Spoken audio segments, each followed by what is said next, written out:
जय गुरु गोरखनाथ। नमस्कार दोस्तों, आज के इस वीडियो में मैं नोटों की बारिश की एक अद्भुत वो प्रमाणिक साधना के विषय में बताने जा रहा हूँ। जो भी व्यक्ति कर्ज में डूबे हुए हैं या परिस्थितिवश आर्थिक परेशानियों का सामना कर रहे हैं और कोई रास्ता नज़र नहीं आ रहा है, तो यह साधना उनके लिए रामबाण के समान है।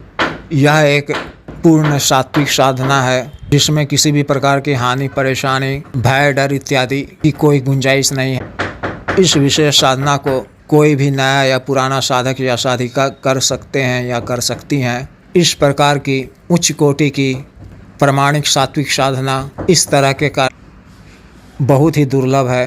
अतः मन में किसी भी प्रकार की शंका, संदेह को ना रखते इस साधना को पूर्ण निष्ठा भाव से करें। इस साधना को आप शुक्ल पक्ष के किसी भी रविवार से, या अगर रविवार को पूर्णिमा तिथि पड़े तो और भी उत्तम है, या दीपावली की रात्रि को भी कर सकते हैं। अभी 7 सितंबर को चंद्र ग्रहण का संयोग पड़ रहा है। अतः जो भी साधक या साधिका यह साधना करना चाहते हैं वह मुझसे जागृत मंत्र मंगवा कर ग्रहण काल में इस मंत्र का जप कर लें, जिससे साधना में सफलता निश्चित प्राप्त होगी।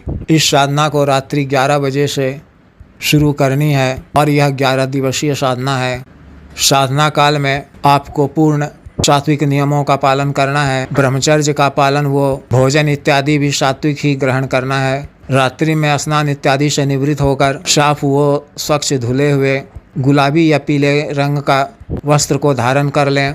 फिर घर के किसी एकांत कमरे में, जो कि घर के पूजा घर से थोड़ी दूरी पर स्थित हो और पूरी तरह खाली हो, इसे सुबह में ही धोकर स्वच्छ कर लें।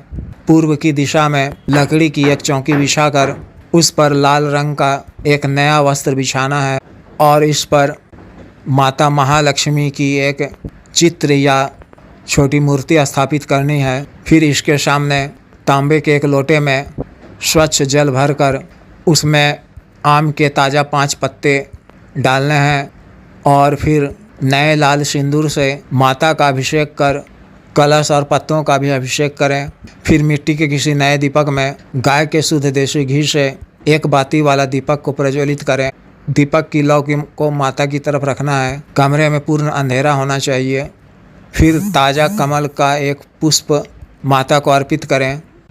भोग में गाय के दूध से बनी सफ़ेद खीर, जिसमें मेवा मिष्टान भी डाला गया हो, और दूध की बनी सफ़ेद बर्फ़ी अर्पित करें। इस साधना में आपको एक जीवित उल्लू की भी आवश्यकता होगी। इसके लिए आप मुझसे भी संपर्क कर सकते हैं।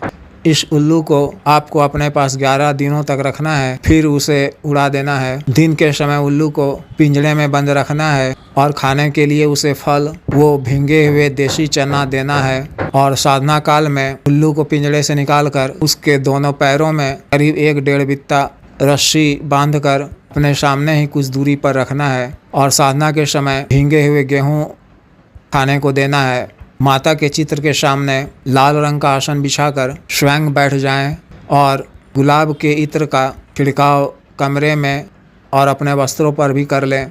फिर कमलगट्टे की संस्कारित माला से मूल मंत्र का 11 माला का जप करना है प्रतिदिन 10 दिनों तक। मूल मंत्र जप से पूर्व गुरु मंत्र की 1 माला का जप या महादेव शिव जी के 1 माला का जप कर माता लक्ष्मी के बीज मंत्र की 1 माला का जप करना है। 11वें दिन के बाद 12वें दिन आपको यह साधना रात्रि 12 बजे से शुरू करनी है और 1 माला का जप करना है। 12वें दिन इस उल्लू को दिन भर कुछ खाने को नहीं देना है, भूखे ही रखना है। 1 माला जप के पश्चात 2 साबुत ताज़ा बंगला पान के पत्तों के बीच में 500 रुपये का, यानी चलन में जो भी बड़ा नोट हो, जो बिल्कुल नया हो, को रखकर उस उल्लू को खाने को देना है। पान के पत्तों के साथ में यह उल्लू नोट के कुछ अंश को भी खा जाएगा। फिर उसके पैरों की बंधी को कुछ बड़ा कर दें ताकि वह आसानी से कमरे में उड़ सके। वह जितना ज़्यादा कमरे में उड़ेगा उतना ही नोटों की बारिश होगी।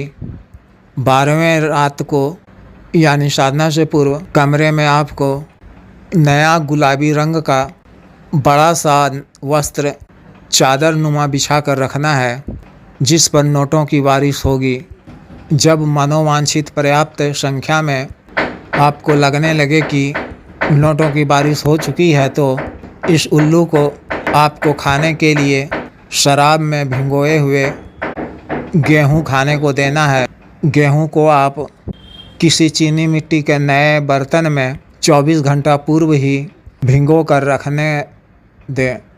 जब यह उल्लू शराब में भिगोए हुए इस गेहूं को खाएगा तो नोटों की बारिश होनी बंद हो जाएगी। बारिश हुई नोटों को आप इकट्ठा कर सुरक्षित रख लें। यह सभी नोट अस्थायी रूप से आपके पास रहेंगे। इन नोटों का उपयोग जायज़ कामों में ही करने का प्रयास करें।